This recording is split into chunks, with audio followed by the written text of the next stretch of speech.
Yeah. In this class, we'll be going to solve some objective type of questions on the induction machine. So, which is previously asked the question, and it came in the ESCA 2018. This question is asked in the examination of ESE in Engineering Services Examination 2018 bit. Okay. So, let us solve this problem. So, he's given like this. The starting current in an induction motor is 5 times the full load current, while full load slip is 4%. The ratio of starting torque to full load torque is, so we have the relation between starting torque to full load torque. So it is a TST, starting torque by full load torque. TST by TFL is equals to, in terms of currents, it is IST by IFL, IST by IFL square into SFL. SFL is the full load slip. Okay, what is the given information here? Starting current, starting current in induction motor is 5 times the full load current. That means he is given the information about the starting current to full load current. So how much it is? Starting current is equals to 5 times of full load current. That means IST is equal to 5 times of IFL. Okay, now if you substitute this IST, where IST is equal to 5 times of IFL, then we will get the ratio of the starting torque to full load torque. Okay, so now it is TST by TFL, starting torque to full load torque, equals to 5 times of IFL by IFL, 5 times of IFL by IFL. Okay, so square into SFL also he is given. So SFL, full load slip, how much it is? It is 0.04, 4% means 0.04. So into 0.04, so which is equals to how much it is? So here IFL gets cancelled here. So which is equals to 5 square. 5 square means 25. So 25 into 0.04, 25 into 0.04, which is approximately, you can calculate it like this. 25 4 is 100. So 100 into 0.01, so which is approximately equals to 1. That means your answer is 1.0. Okay. Now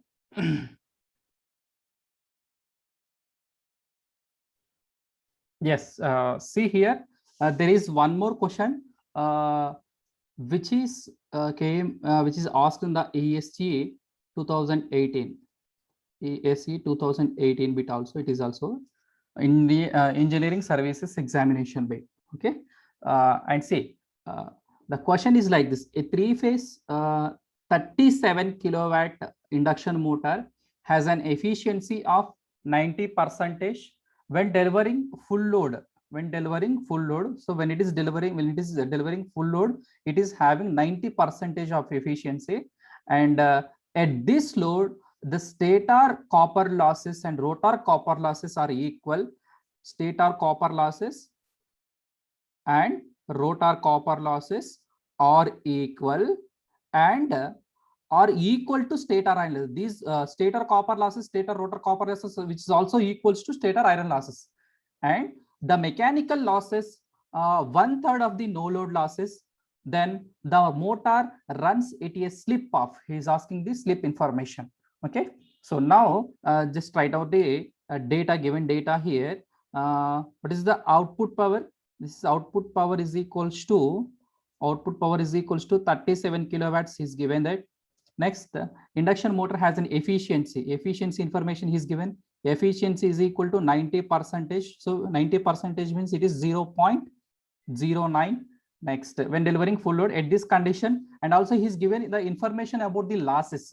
So what losses is given? The stator copper losses. Stator copper losses. Like we can write like this: P copper, PCU means P copper losses of stator. ST indicates the stator. So what he's given here, stator copper losses and rotor copper losses equal. So P copper losses of rotor both are equal, and are also equals to stator iron loss. Iron losses, which is also called as the which losses? Core losses. So that means P core or iron, both are same. So P core loss of what? Stator.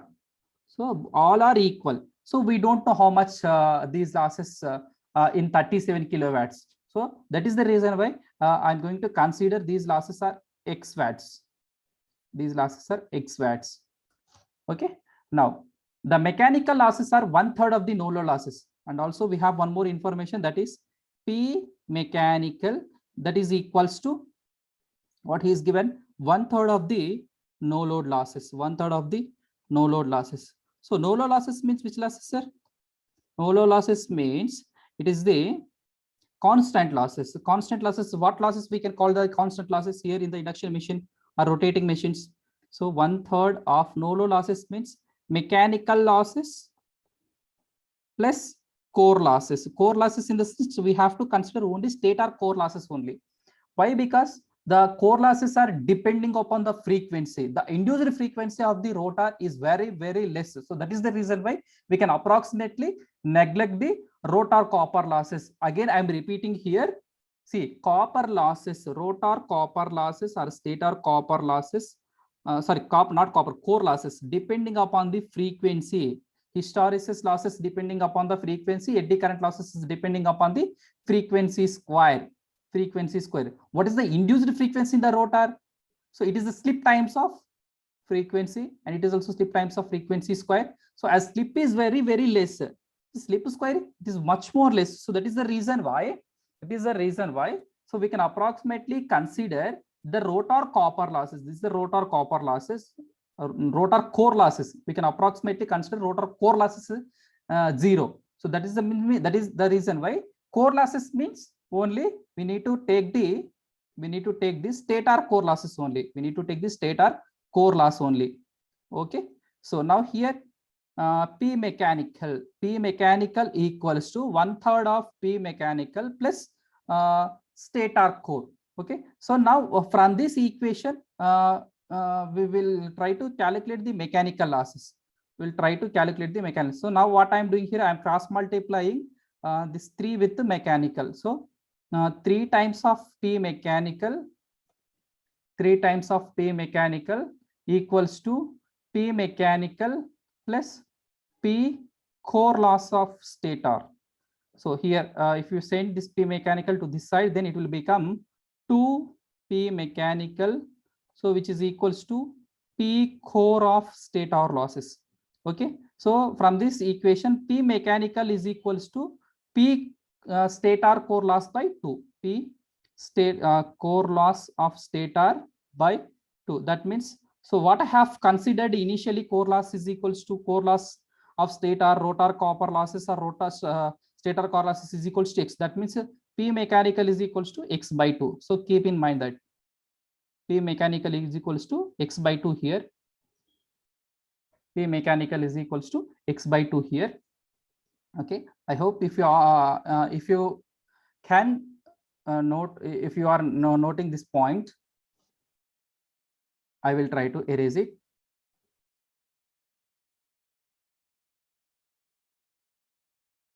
Okay. Right. Now see.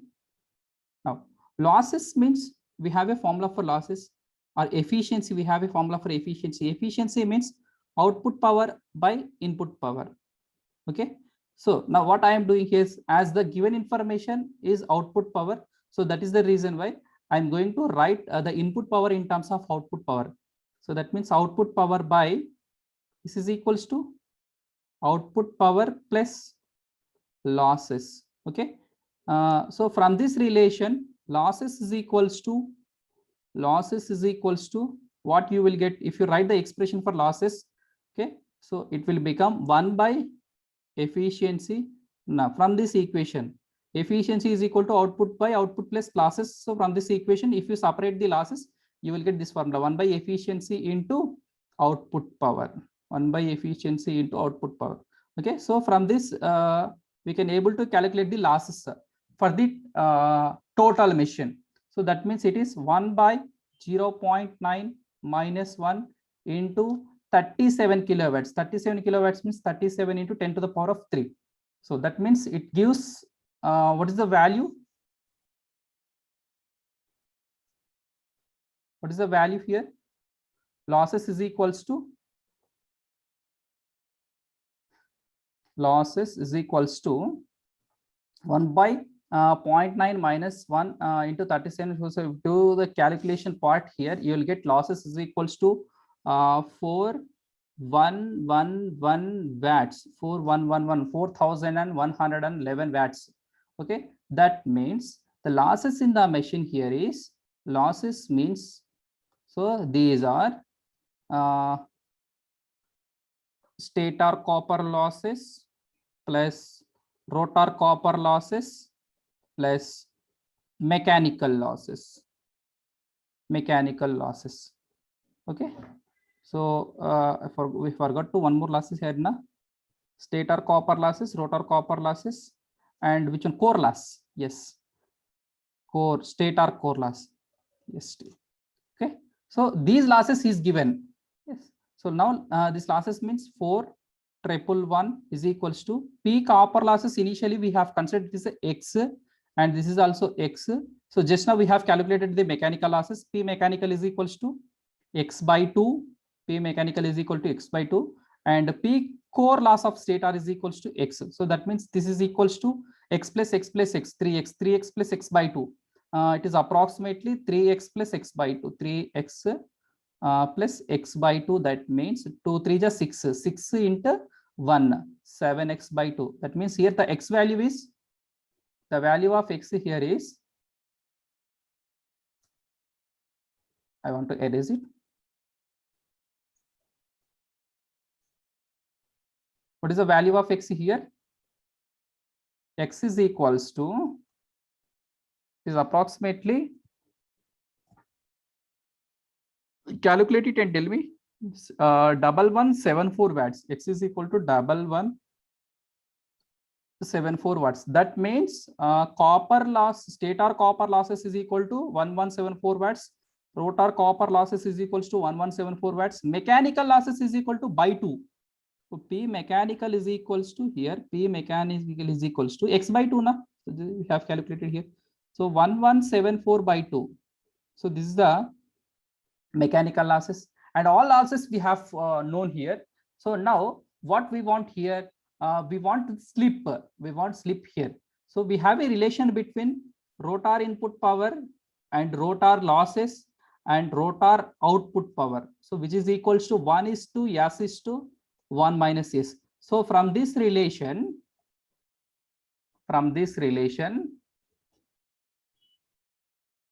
we want, as we want slip na, so slip is equals to our P rotor input power by P RL rotor losses is equals to 1 by S. So if you up and down this, S by 1 is equals to P RL by P RI.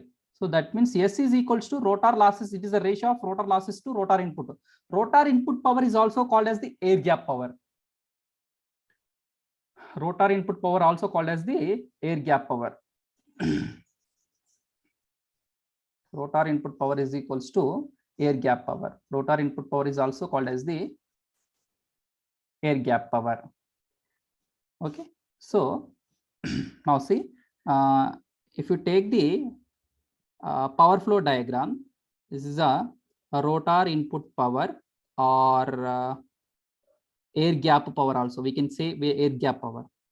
So if you subtract the rotor losses from the air gap power, what you will get here? You will get the rotor output power, which is also called as the gross mechanical power developed. So from this, if you subtract the mechanical losses, so what you will get here? You will get the net output power. Now see what we want here. We want rotor input power or air gap power. Rotor input power or air gap power. So you can clearly see from this diagram, rotor input power is equals to PRI. Rotor input power is equals to, it is the summation of rotor losses plus rotor output power or PGMD. So here rotor output power is equals to, again it is equals to P mechanical losses plus P net power. So that means I'm rearranging this equation like this. P instead of PRO, I will write P mechanical plus P net power. So P mechanical losses plus P net power. So which is the rotor input power. So we have already known about the rotor losses. How much we got here rotor losses? It is, I think, 1174. Rotor losses is equal to 1174. What we got mechanical losses? It is 1172 by 2, and net power is equal to this one, 37 kilowatts. 37 into 1000. 37 into 1000. So calculate the air gap power and tell me. It is 38,761 watts. So it is 38,761 watts. Okay. So now we got rotor input power here. This is the rotor input power. Okay. And we know the losses, rotor losses here only. So from these two informations, we can able to calculate the slip. So slip is equals to rotor losses means 1174 by rotor input power means 38,761 watts. So which is equal to, if you calculate it, then you will get 0.03 or 3%. So option is C. Okay. Thank you. So in the next class, we will be going to solve some more previously asked questions in the engineering services examination as well as GATE. We will take up the GATE questions also. Okay. Thank you.